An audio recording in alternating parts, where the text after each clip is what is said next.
business or building before you? Okay, so from my family's point of view, my great-great-grandfather, which as you're my niece, your great-great-great-grandfather bought the premises back in 1905. So he bought it for his son, Di John. So Di John and his wife, Mary, they're the ones that turned this premises originally then into a tobacconist's and hairdressers. Oh.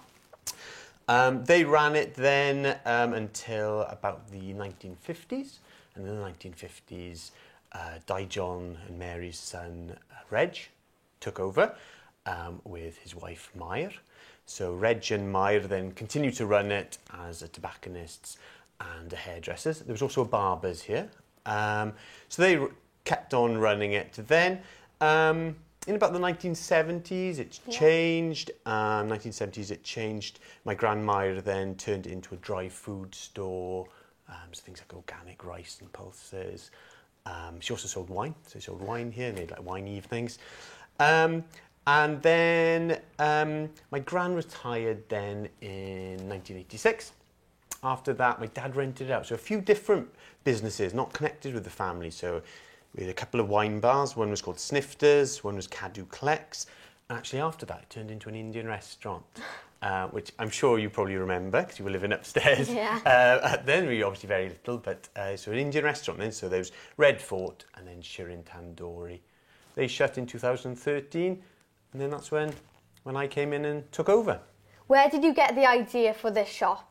So it's a mixture of things, really. So when the Indian restaurant was still here, I was thinking of ideas of what to do. I was living in Cardiff at the time, and I'd always wanted to do something. Ever since I was a little boy, I kind of wanted to do something.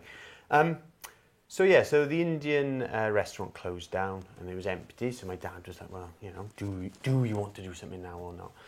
And at that time, as a little kind of side project, I was actually selling Welsh gifts online. So a little website going, selling Welsh gifts.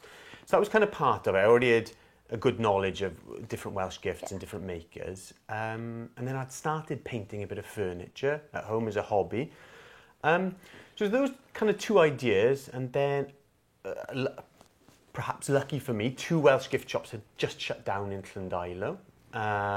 So it kind of created a market which actually perhaps was saturated at the time, but then it suddenly became available.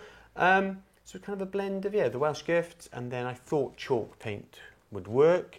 I actually spoke to one of the Welsh gift shops that had shut down, and actually I spoke to her. She was brilliant. I spoke to her about it, and actually she'd thought about painted furniture as well. So it gave me the confidence to give it a go. What do you think makes a business in Llandilo successful? Yeah, you've got to be passionate about what you do. You can't fake it. You've got to... If you're selling something or providing a service, you've got to know it inside out, and you've got to love it. You've got to want to run a shop. It's not easy to run a shop, and customers they can see through you. If you're selling something just because it's a product on the shelf, they're not going to buy into that. They can see if you live it and breathe it and you love the products. They come in for my expertise about the paint. They love the Welsh gifts that I sell. How do you go about attracting customers? Yeah, attracting customers can be difficult individually. I think as Llandilo, we've got a good offering of lots of little independents that kind of attracts people to the whole of Llandilo. For me, myself, personally, when I opened up, I had very little money for doing things like advertising.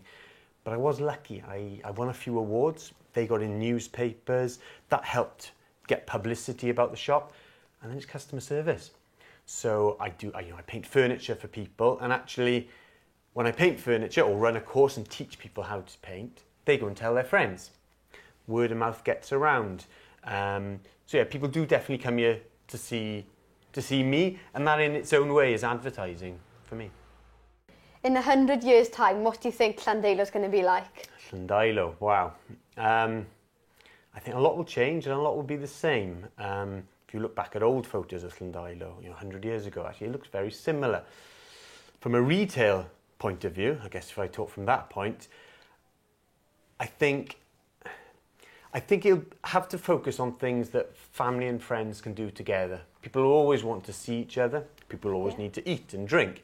So I think even though it's a long way in the future and I don't know what kind of entertainment Yeah. might be out, I think it'll be all about, maybe there'll be like a new version of a coffee shop or a new version of a games arcade, Yeah. something like that, something to get people together.